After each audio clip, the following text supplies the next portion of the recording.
আমরা যে বিষয়টি নিয়ে আনবো সেটা হচ্ছে যে এন্ডোস্পার্ম ডেভেলপমেন্ট বা শস্য গঠন, বাংলা হচ্ছে শস্য এন্ডোস্পার্মের।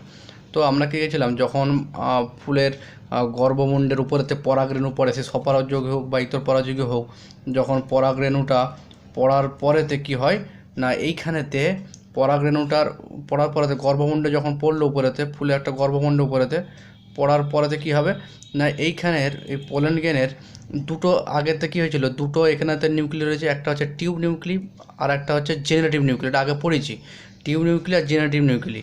তো টিউব নিউক্লিওটার পড়ার পরেতে এই পোলেন গ্রেনের একটা জার্ম পোর থাকে, জার্ম পোর থেকে কী হবে না পোলেন টিউব গঠিত হবে, একটা পোলেন টিউব এরকম গঠিত হলো কী হবে, তারপর কী হবে গঠিত হওয়ার পর এইখানে যে জেনারেটিভ নিউক্লি ছিল, জেনারেটিভ নিউক্লি ডিভাইড করে দুটো গ্যামেট তৈরি করবে, দুটো গ্যামেট বলে পুং গ্যামেট, আর টিউব নিউক্লিয়াস নষ্ট হয়ে যাবে।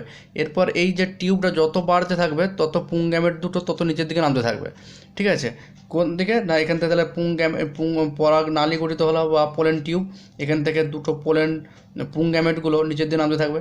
এরকম করে এটা উপরটা কী ছিল স্টিগমা বা গর্ভমুণ্ড, এই জায়গাটা হচ্ছে গর্ভদণ্ড, তাহলে গর্ভদণ্ডের মধ্যে দিয়ে পরাগনালীটা প্রবাহিত হচ্ছে এবং সেখানে কী হচ্ছে তার মধ্যে দিয়ে এই পুং গ্যামেটগুলো নেমে যাচ্ছে নিচের দিয়ে, যাওয়ার পর আলটিমেটলি দুটো পুং গ্যামেট কোথায় গিয়ে পৌঁছায়, একটা পুং গ্যামেট এটা হচ্ছে পোলেন টিউব, সাপোজ এটা হচ্ছে পোলেন টিউব, এই পোলেন টিউবের একটা পুং গ্যামেট যাচ্ছে এই এমব্রায়ো স্যাকের এই যে এই নিউক্লিতে, এটা কি বলা হয় এখান থেকে একটা নিউক্লি এসেছিলো, এখান থেকে একটা নিউক্লি গেলো, যে দুটো মিলিত হয়ে কী গঠন করেছিল সেকেন্ডারি নিউক্লিয়াস বা 2n, এটাকে ইংলিশে কী বলা হয় এই সেকেন্ডারি নিউক্লিয়াস, আর বাংলাতে হচ্ছে নির্ণীত নিউক্লিয়াস 2n, কারণ এখানে একটা n আর এখানে একটা n প্লাস n 2n গঠিত হয়েছিল।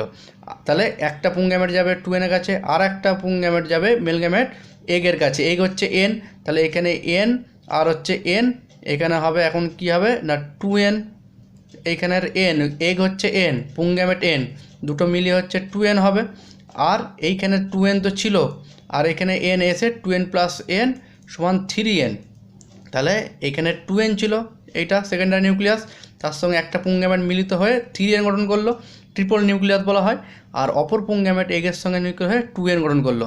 তাহলে এই যে 3n এই নিউক্লিয়াসটাই পরবর্তীকালে কী করবে না এন্ডোস্পার্ম ডেভেলপমেন্ট করবে আফটার, তাহলে ফার্টিলাইজেশন নিষেকের পরেতে এই 3nটা তৈরি করবে এন্ডোস্পার্ম, আর এই 2n সেলটা মানে এগের সঙ্গে এই যে পুং গ্যামেট মিলিত হয়েছিল এটা হচ্ছে জাইগোট, এখন জাইগোট বলে 2n, এই জাইগোটটা আফটার ফার্টিলাইজেশন তৈরি করবে এমব্রায়ো, তাহলে এন্ডোস্পার্ম তৈরি হচ্ছে 3n থেকে। এই এন্ডোস্পার্ম কী কাজ না এই যে গ্রোয়িং এমব্রায়ো, যে এমব্রায়ো যখন তৈরি হবে একে পুষ্টি প্রদান করবে, একটা নিউট্রিটিভ লেয়ার হিসেবে কাজ করবে, নিউট্রিটিভ টিস্যু হিসাবে পুষ্টি প্রদান করবে এমব্রায়োকে। তাহলে এন্ডোস্পার্ম হচ্ছে একটা নিউট্রিটিভ টিস্যু, যেটা কোথায় থাকে না আফটার ফার্টিলাইজেশন পর ওই এটা পুরোটা ফলে পরিণত হবে, এটা তো পুরোটাই ঘটছে ওভারির মধ্যে, ডিম্বাশয়ের মধ্যে এই পুরো ঘটনাটা। তাহলে যখন ফলে পরিণত হবে তার মধ্যে বীজ থাকবে, ওই বীজের মধ্যে তোর এন্ডোস্পার্ম থাকবে। গ্রোয়িং এমব্রায়ো, তাহলে endosperm is a nutritive tissue store in the seed for the growing embryo, তাহলে গ্রোয়িং এমব্রায়োর জন্য নিউট্রিটিভ সাপ্লিমেন্ট প্রদান করে।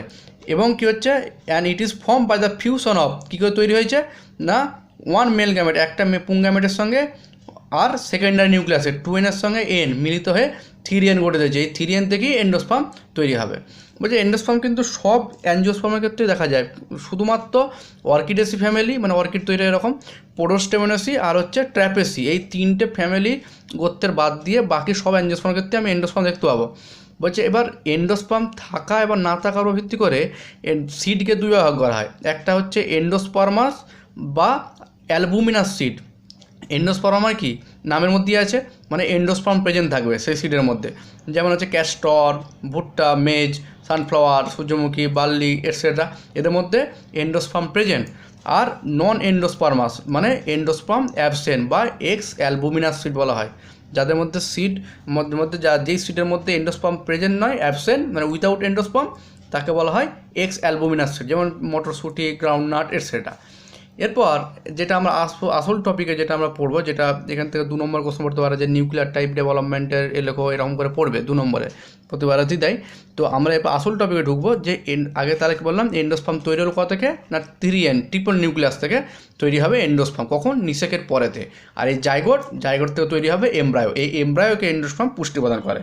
এমব্রায়ো যাদের মধ্যে এন্ডোস্পার্ম থাকে যে সিটের মধ্যে তারা হচ্ছে তোর এন্ডোস্পার্মাস সিট বা অ্যালবুমিনাস, আর যারা থাকে না নন এন্ডোস্পার্মাস বা এক্স অ্যালবুমিনাস সিট। এরপর এন্ডোস্পার্মকে কী হচ্ছে না, এন্ডোস্পার্মকে যে ক্লাসিফিকেশন টাইপ মেনলি হচ্ছে 3 রকমের, ঠিক আছে। কিসের উপর ভিত্তি করে? On the basis of their mode of development, কীভাবে তৈরি হচ্ছে এন্ডোস্পার্মটা, সেই তৈরি হওয়ার পদ্ধতি অনুসারে এন্ডোস্পার্ম হচ্ছে 3 প্রকারে। কে করেছিল? বিজ্ঞানী স্ক্যানফ 1929 সালেতে তৈরি করেছিল। প্রথম এই যে ডিভিশন অনুসারে এন্ডোস্পার্ম হচ্ছে 3 প্রকার। এটা হচ্ছে নিউক্লিয়ার এন্ডোস্পার্ম, এটা হচ্ছে সেলুলার এন্ডোস্পার্ম, আর এটা হচ্ছে হেলোবিয়াল এন্ডোস্পার্ম। এন্ডোস্পার্ম বাংলা হচ্ছে শস্য, তারপর নিউক্লিয়ার শস্য, সেলুলার শস্য, আর হচ্ছে হেলোবিয়াল এন্ডোস্পার্ম। এরপর আমরা এক একটা এইগুলো জানবো, এক একটা পদ্ধতি জানবো টাইপ। যে পদ্ধতিটা জানবো প্রথমেতে, তাহলে প্রথম হচ্ছে নিউক্লিয়ার এন্ডোস্পার্ম, নিউক্লিয়ার শস্য সম্বন্ধে। তাহলে নিউক্লিয়ার এন্ডোস্পার্ম কোথা থেকে তৈরি হয়? এন্ডোস্পার্ম তৈরি হয় সে ট্রিপল নিউক্লিয়াস 2N+N। তাহলে একটা সেকেন্ডারি নিউক্লিয়াস ছিল 2N, তার সঙ্গে একটা পুংগ্যামেট সে হচ্ছে N, দুটো মিলিত হয়ে গঠন করেছিল 3N। এই ট্রিপল নিউক্লিয়াস থেকেই তৈরি হবে কি না এন্ডোস্পার্ম। বলছে এই এন্ডোস্পার্ম গঠনের 3টে পদ্ধতি আছে, এক একটা এই পদ্ধতি অনুসারে নিউক্লিয়ার মানে এন্ডোস্পার্মগুলোর আমরা প্রকারভেদটা আলোচনা করবো। তাহলে প্রথম যে প্রকারভেদটা আছে এন্ডোস্পার্মের হচ্ছে নিউক্লিয়ার। এখানেতে তাহলে এখানে এন্ডোস্পার্মের ধর এটা হচ্ছে এমব্রায়ো, ধর এটা এমব্রায়ো কোথায় তৈরি হয়েছিল? সেই তোর পুংগ্যামেট আর এগের মিলিত হয়ে এমব্রায়ো, এটার সাথে আমাদের স্বাদ নেই, এটা থাকবে। তো এইটা হচ্ছে 3N ধর, সেই সাপোজ 3N, এই যে 3N নিউক্লিয়াস, এই যে 3N এটা এইখান থেকে, তাহলে এইটা হচ্ছে মাতৃকোষ, এটাই হচ্ছে এন্ডোস্পার্মের মাতৃকোষটা 3N। এ কী করবে? প্রথমে এই যে নিউক্লিয়াসটা 3N এর ডিভিশন হবে। প্রথমে ধর এরকম দুটো ডিভিশন হলো, এরকম করে এরা প্রত্যেকে এই প্রতিটা এই যে নিউক্লিয়াসটা 3N যে নিউক্লিয়াস যাকে বলা হয় ট্রিপল নিউক্লিয়াস, এই ট্রিপল নিউক্লিয়াস ডিভিশন হবে। এরকমভাবে শুধু নিউক্লিয়াসগুলো অসংখ্য বারবার এরকম ডিভিশন হবে, মানে মুক্ত বিভাজন, নিউক্লিয়াসের মুক্ত বিভাজন বলা হয়, ফ্রি নিউক্লিয়ার ডিভিশন।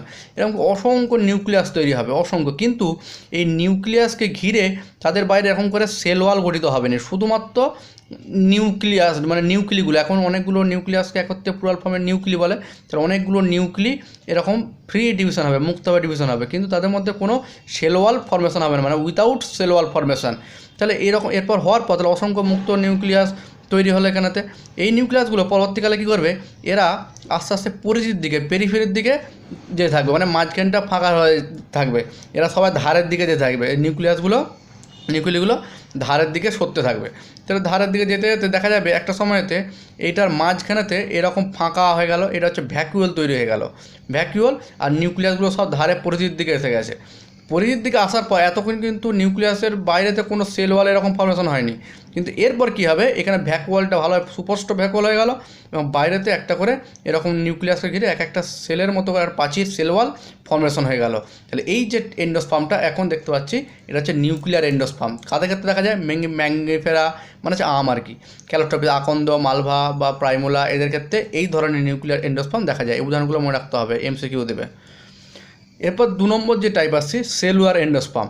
সেলুলার এন্ডোস্পার্মের ক্ষেত্রে কী হবে না, এর যে ট্রিপল নিউক্লিয়াস 3N, সেই একই রকমভাবে 3N থেকে তৈরি হবে তো 2N, মানে একটা ওই সেকেন্ডারি নিউক্লিয়াসের সঙ্গে একটা পুংগ্যামেট মিলিত হয়ে 3N হয়, সেই 3N সেই মাতৃ নিউক্লিয়াসটি, ঠিক আছে, মাতৃ নিউক্লিয়াস থেকেই তো ওখানে 3N থেকে ট্রিপল নিউক্লিয়াস থেকেই তো এন্ডোস্পার্ম তৈরি হবে। তাহলে এই সেই 3N থেকে স্টার্ট করবো আবার। এখানে দেখ নিউক্লিয়াসটা ডিভিশন হচ্ছে এরকম করে, কিন্তু দেখ একটা পার্থক্য, এখানেতে এই নিউক্লিয়াসের বাইরে কোনো সেল ওয়াল ফর্মেশন হয়নি, কিন্তু এখানেতে দেখ একটা করে নিউক্লিয়াস ডিভিশন হবে, তার বাইরে একটা করে সেল ওয়াল এরকম করে ফর্মেশন হবে, মাঝখানে নিউক্লিয়াস তৈরি হয়ে যাবে। মানে নিউক্লিয়াস ডিভিশন হচ্ছে আর মাঝখানে এরকম হচ্ছে, যে টোটাল একটা এরকম এন্ডোস্পার্ম দেখতে পাবো, তার মধ্যে কোনো ভ্যাকুয়াল নেই, কিন্তু নিউক্লিয়াসগুলোকে ঘিরে তার বাইরে সেল ওয়াল ফর্মেশন রয়েছে। এই ধরনেরকে বলা হয় সেলুলার, সব সেলের মতো রয়েছে, সেলুলার এন্ডোস্পার্ম।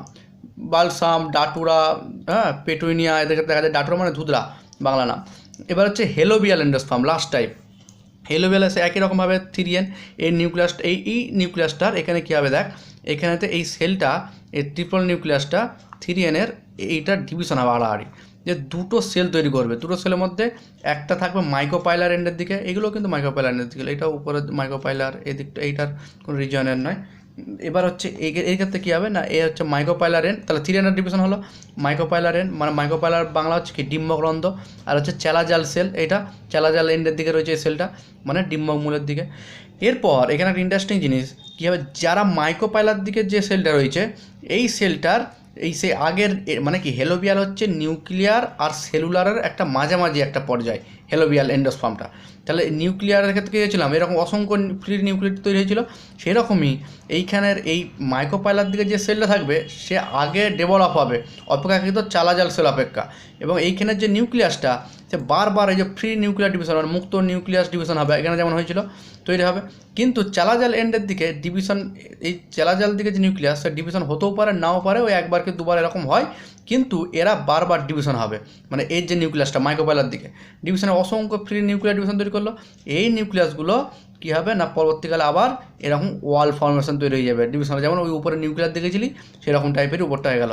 তাহলে যেটা এই দিকটা হচ্ছে মাইক্রোপাইলারের, এদিকটা হচ্ছে চেলাজেলেন, তাহলে মাইক্রোপাইলার এদিকটা আগে ডেভেলপ হবে। তাহলে এটা হচ্ছে কী হলো না হেলোবিয়াল টাইপ, এই এন্ডোস্পার্মটা হচ্ছে হেলোবিয়াল টাইপ এন্ডোস্পার্ম, এটা হচ্ছে সেলুলার টাইপ এন্ডোস্পার্ম, এটা হচ্ছে নিউক্লিয়ার টাইপ অফ এন্ডোস্পার্ম। তাহলে 3 রকম এন্ডোস্পার্মের গঠন আমরা জানলাম। এর উদাহরণ হচ্ছে অ্যাসপোডিলাস প্রজাতিতে মেল হচ্ছে ইরামুরাস একটা উদ্ভিদ, এর ক্ষেত্রেও দেখা যায় হেলোবিয়াল। ঠিক আছে, তাহলে এই পর্যন্ত থাক।